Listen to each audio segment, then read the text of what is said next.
Hi, I'm Holly Robinson Peete, and I just want to send a shout out to Houston Style Magazine. H-Town. The lovely Miss Holly Robinson Peete.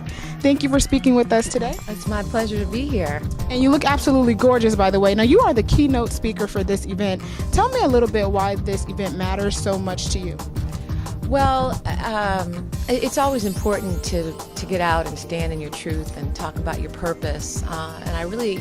What really spoke to me about this conference were themes of empowerment and purpose. And I just recently turned a certain age, and my outlook on life has really changed. You know, it really just took an about face, and I have a really different outlook. So I feel like I have something to say about some of my journeys, my experience, and I'm especially happy that the AARP is a partner in this event, because they've been a source of strength and resources that I hadn't thought about before I turned 50. So just here to share my story and meet people and connect. Tell us a little bit about the story you're going to share today. What voice are we going to hear?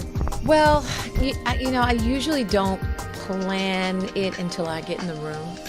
I've been doing a lot of public speaking I've been doing this for 30 years and probably been public speaking for about that long. And I find that what happens is I walk into the room and I get the sense of the people and the energy.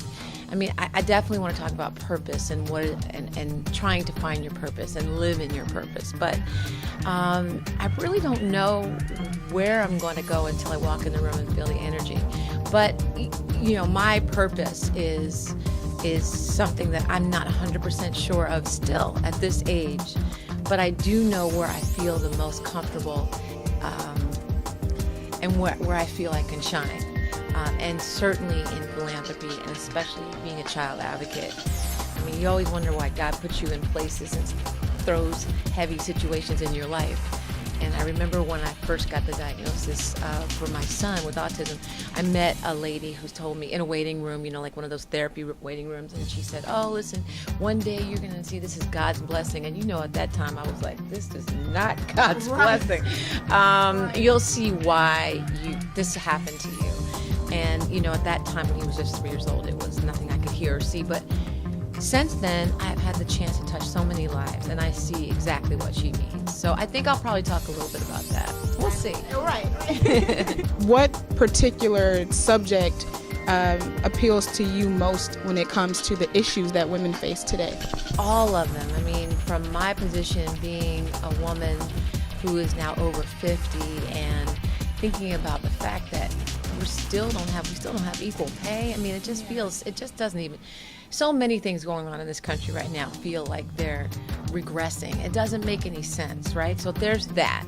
And then also having a 17-year-old daughter, I am extremely concerned about body image. I mean, the things I hear her talk about, sort of the standards of beauty, it's a completely different world than where I came from, especially with Instagram and social media, how you put yourself out there. If you grow up in that generation, your standards of beauty could be very twisted. So I worry about our young people, especially our young women. Well, thank you so much for speaking with us. It's a pleasure to talk to you.